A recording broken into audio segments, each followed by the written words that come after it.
He wears many hats now and many feathers in his cap. So let's just break all of that down. The legend, Sourav Ganguly, is with me. And of course, another legend who's kept Mumbai cricket alive for many years as his chief, PV Shetty. Thanks so much for joining us. Sourav, T20 Mumbai is happening. Where's the CAB?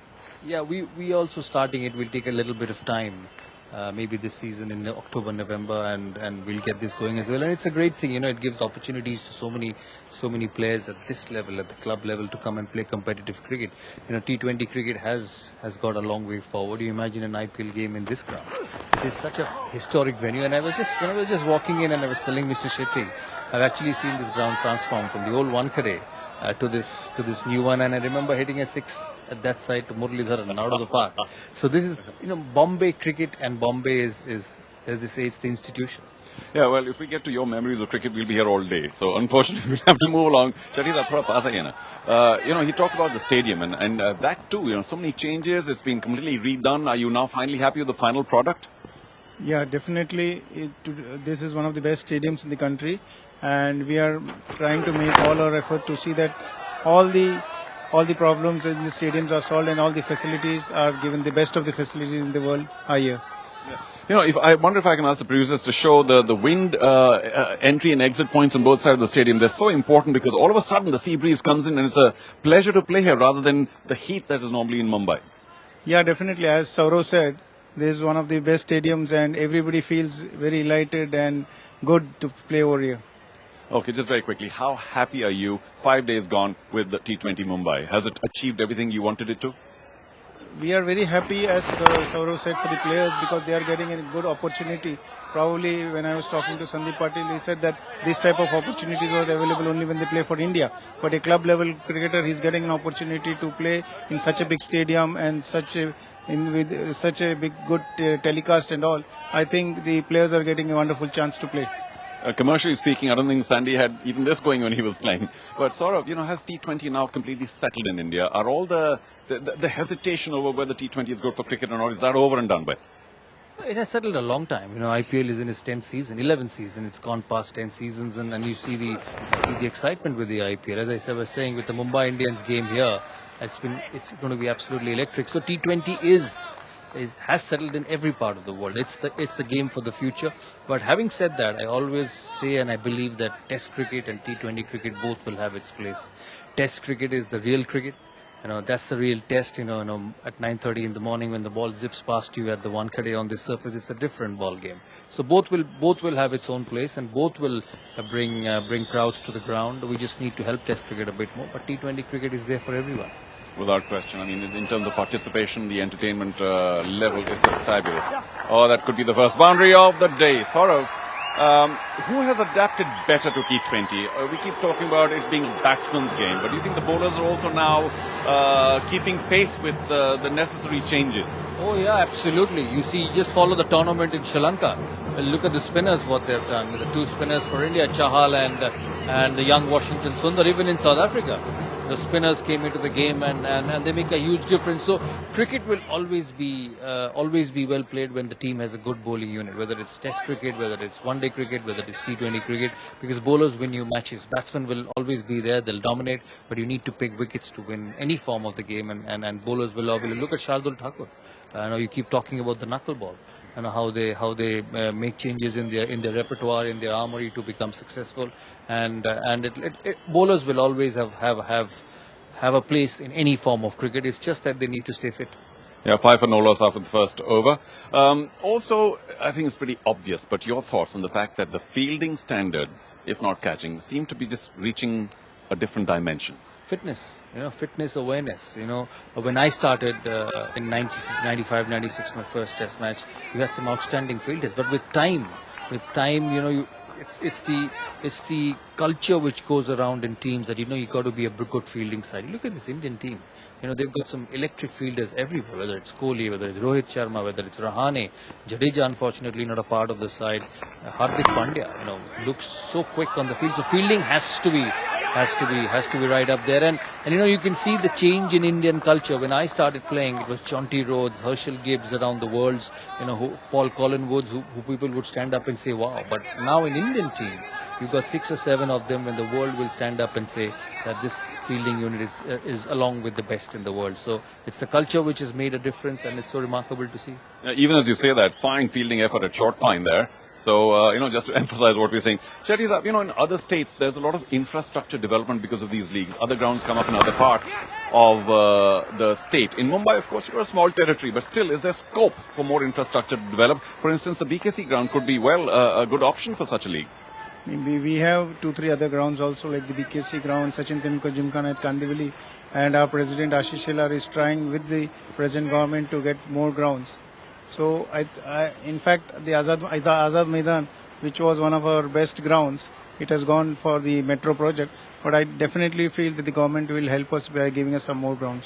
The metro is also useful. Infrastructure in Bombay costs a bit, actually. It does cost a bit. So, but I'm sure if you can take this away to outside of Bombay, the districts, to Thane, to where the DY Patil is, you'll get more people coming in. This is a great venue. This is in the city, but people in Mumbai are used to seeing the Tendulkars, the Rohit Sharmas, and the Rahul Dravid. But the moment these games go away to smaller areas, you'll see people coming and watching it. Which was my next question, Mr. Shetty. It's easier for all of us to say, but the Wankhede is a fantastic venue, no question about it. But is there a scenario, this is the first year, so everything's okay, but in the future where most of the matches can be held elsewhere and perhaps just the last couple of matches of the Wankhede? That's what we have applied for 2-3 grounds, one at Belapur and one at Palgadanu also. So if we get some of the new grounds, we will develop that for the next year's edition. And so back to the CAB, in terms of infrastructure development in West Bengal, and CAB of course is all of Bengal, do you see that happening? Is there more infrastructure development? Because now of course you're in charge of the whole territory. Absolutely. We've got quite a few big grounds. Our Chief Minister supports us immensely. We've just applied for a bigger chunk of land in the most important part of the city. But I still believe that these sort of games need to go away in the districts. We have a heavy structure of district cricket in Bengal. 18 districts participate. So along with Eden Gardens, we will take more games away into that part of the state, so that young players. You look at Ashok Denda, he came from Midnapur. He never picked a cricket ball before he played. Ricky Ponting saw him in the nets one of the days, and he was into the Bengal team 3 months later. So that's how you find talent, and we will take cricket to that part of West Bengal. Yeah, we look forward to talent coming through from every corner of India. Shetty sir, back to the league here. I talked to Ashish Shelar earlier and saying, why was this not happening earlier? Because 10 years have gone by of the IPL and many other states have started. He said, forget that, that's all history. Choro, at least we've started. Just give us 2 or 3 big challenges that you have to overcome to get the league going. See, the first challenge was that we had to, there were a lot of legal formalities, and there was some oppositions also. Sorry, I beg your pardon, that's the first wicket. We might have to go up to commentary. We'll be right back with our special guests, Sourav Ganguly and PV Shetty, right after this. Yes, indeed, it is the first wicket. Kevin Almeida falls, and it was an excellent probing line from Attarwala, the left armer. And have a look at this. Just a hint of movement away from him. Just followed it. Faint tickle. And that's the first wicket. Deserved those celebrations. Aditya Tare, that was a bit of a blow, but what a delivery. Just a hint of movement. That's a top delivery there by Attarwala. Remember the last game he just bowled 1 ball and got a wicket. So he's got good memories here. Almeida though has been struggling so far in this tournament. Well, he departs for 2. 7 for 1 now. They had a very similar start yesterday when they were chasing 150, which we thought was a just above par score, but nonetheless even Shreyas Iyer felt it was a few too many to chase. But today they'll have to put things right.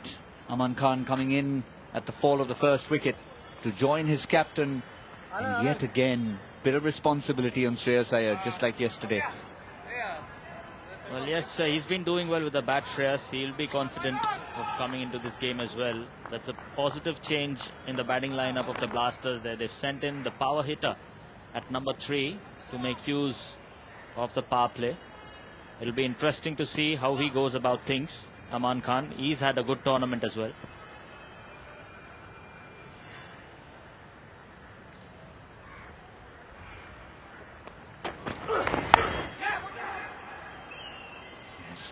played a few of those has Shreyas Iyer. That's the wicket to fall. Left-handed Kevin Almeida just guiding it almost into the hands of the wicket-keeper. But of course, if Kevin Almeida, one left-hander, has departed, the other elegant left-hander we've been chatting to hasn't departed. He's still on the sidelines. And let's go and join Sourav Ganguly, still in conversation with Charu Sharma. Thank you, Gautam. Yeah, very patient with the two of you. And we're right in the middle of a very important conversation about the struggles of getting a league going. And Sourav, you might be very interested in listening to what's going on, because eventually, of course, you'll do your own. Chetty Saab, we're talking about some of the challenges.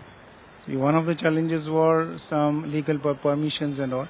And second thing was to find a window, because we started a bit late and we couldn't get a window because of the domestic season and the BCCI tournaments.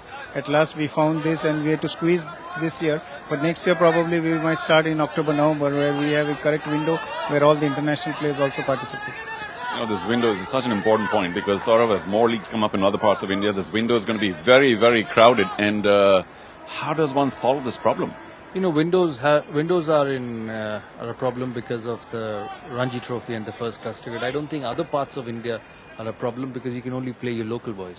You know, a league of this sort in Mumbai or Calcutta cannot have players from Mumbai or Delhi or other parts of India. There has to be local players, so that's not a problem. The problem is the time when they have between first class cricket. So October is the window, October before the season starts. And as he rightly said here in Mumbai this time, it's easier in Mumbai because, you know, the monsoons come in late. But for us in Bengal, it comes a bit early. Then the IPL comes in from the month of April. So I think this is one of the time, and we're looking at October next season. So window is the issue. I don't think players are an issue. Very tiny windows. But about the players, there's just one thing, and of course I'll go back to you, Chetty Saab, that it's great for younger players, for those who want to prove their mettle. But those who are already playing for India, or the top players, I suppose the league depends very heavily on their participation to lift everybody up. And how lucky have you been? Of course, one or two missing. Yeah, definitely, if all the international players play, it brings a lot of charm and challenge to the youngsters also. And probably our broadcasters, our organizers who are organizing this, everybody wants that all the international players and the big names are there. And it definitely benefits the youngsters also playing with them. Now, the other challenge, of course, is getting the right kind of supporters in terms of pillars of the league. And I'm talking about the franchises. And are you okay? Are you happy? Are you satisfied? Definitely we are satisfied. We have franchises who are good people who have come in. And most of them are already involved in MCA. And in fact, we thought that we would get some corporate houses also, but that did not happen. Yeah, that's one of those sad dichotomies about cricket. But sort of, you know, therein lies the challenge of getting team owners who are rock solid, who are there for the long run. There will be initially, but I think with time it'll get a lot more popular, just like the IPL did. When IPL started, you had to get hold of corporates to come and buy into the teams, and that's how it started in the year one in 2008. But with time, as it's on television, people see it, people understand the importance of nurturing young talent, and people want to contribute. It doesn't cost much, and it doesn't cost as much as the IPL does, but with time this will get better. So always the beginning is tough, and then if with the support of Mumbai, which they persist with it, I'm sure it's going to be popular. And of course, final question. This is about, I suppose, the most important question. Eventually, we know it's for the players, for the youngsters particularly, but there have to be good commercial circles. And this is the first year, so things are taking time. But do you foresee enough commercial support for these leagues to also stand tall? No, as you said, that IPL also initially there was a little bit setback, and I think with the thing is what's going on the TV and the broadcasters also, I think next year we might get more and more commercial support. Well, it's been fabulous so far, Mr. Chetty. T20 Mumbai, huge hit, I've got to tell you. Despite the fact that we don't see too many sponsors around, they will come. We'll just have to be patient. Sourav, you still have to have the CAB League. When it comes about, I'm sure it's going to be fabulous, and look forward to being there. Actually, of course, Charu, that goes without saying, but luckily we have a lot of interest. I get questions from a lot of people who are corporates in Calcutta that when it's starting we want to contribute. There's a bit of competition there in Calcutta. There's a bit of niggle when they play among each other, and I think that's important. Honestly, I'm sure Mumbai will agree with it. We don't look at it commercially. As long as we recover the costs of running the game and the players get an opportunity to play, we are fine. We understand that this league is never going to be a money-making one, and we are absolutely fine with that. But important thing is to get these young boys on the park, play competitive cricket, play with some good players, which actually going to make them the standard a lot better, and get a good league going over a span of 10 to 12 days. You know, Sourav, everything you've just said gladdens my heart, because that showcases an understanding of where these leagues are, because they cannot be compared to the IPL in terms of commercial circles. They are for the boys and not for profit.